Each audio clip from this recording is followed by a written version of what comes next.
बिहार विधानसभा चुनाव में उतरने की तैयारी में प्रशांत किशोर। महिलाओं को कम से कम 40 प्रत्याशी बनाने की घोषणा। कम से कम 40 मुस्लिमों को प्रत्याशी बनाने की घोषणा। प्रशांत किशोर का फोकस महिला और मुसलमानों पर दिख रहा।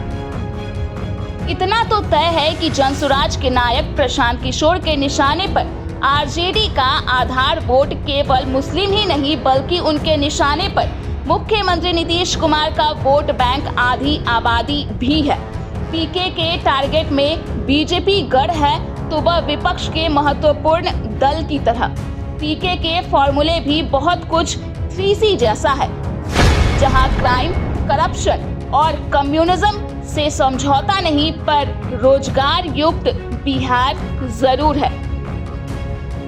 आरजेडी का आधार वोट गढ़ पीके के निशाने पर है तो उसकी वजह है मुस्लिम की 18% आबादी। सच्चाई यह है कि राजनीतिक हिस्सेदारी में मुस्लिम को आबादी के अनुकूल प्रतिनिधि नहीं है। प्रशांत किशोर की नीति में मुस्लिमों के तुष्टि कस्तान नहीं, मुस्लिम की हिस्सेदारी हावी है। यही वजह है कि मंच से जनसुराज के संस्थापक प्रशांत किशोर न्याय मुस्लिम युवकों से सक्रिय भूमिका निभाने का वादा मांगती है। आगामी विधानसभा चुनाव में 40 मुस्लिम उम्मीदवार खड़ा करने का वादा भी करती है। जनसुराज उसे राजनीतिक प्रशिक्षण देगा और उसे सभी स्तरों का चुनाव अपने खर्चे से लड़ाएगा। आरजेडी को चुनौती देकर पीके ने आरजेडी की परेशानी भी बढ़ा दी है। पीके ने अपने बयानों से इशारों में राज्य की जनता को यह बता डाला कि वह बीजेपी की बी टीम नहीं है। आरजेडी ने AIMIM की तरह जनसुराज को भी बीजेपी की बी टीम की तरह प्रोजेक्ट करते हुए कहा कि ये लोग वोट काटने वाले लोग हैं, मगर पीके आरजेडी के इस हमले के लिए तैयार खड़े थे।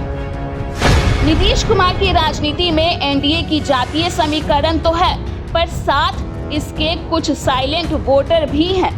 इनमें वोट का अधिकार पाती वो लड़कियां भी हैं जो पोशाक योजना, साइकिल योजना, छात्रवृत्ति के सहारे गांव की पगडंडियों से शहर की सड़क नाप परचम लहरा रही हैं। ठीक उसी तरह से वह आधी आबादी भी हैं जिनका जीवन शराबबंदी से शांति और थोड़ा समृद्धि वाला रहा।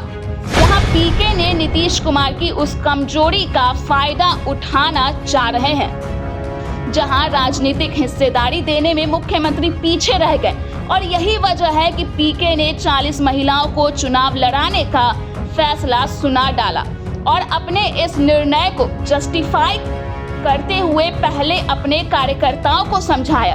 कहा यह सच है, महिलाओं की संख्या पुरुषों के मुताबिक कम है, पर जो पुरुष जनसुराज में सक्रिय हैं, उनके पीछे महिला का हाथ है। वह महिला कहती है, जाओ तुम राजनीति करो, मैं तुम्हारे बच्चों को देखूंगा। जनसुराज के महिला सम्मेलन में जिस तरह से प्रशांत किशोर ने पत्नी जानवी दास का परिचय कराया, राजनीतिक गलियारों में यह सवाल खड़े होने लगे कि दास राजनीति में आएंगी क्या।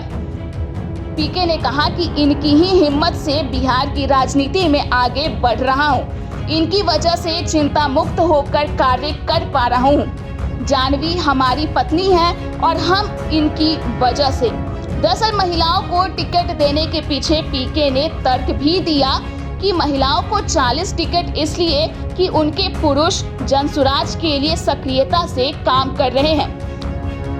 इस फलसफे पर पीके की पत्नी राजनीति की मुख्य धारा में उतर जाए तो कोई अतिशयोक्ति नहीं। ऐसे में 40 महिलाओं और 40 मुस्लिमों का चुनाव लड़ाना एक बड़ा संदेश के साथ जनसुराज उतरना होगा। इसके फायदे भी होंगे।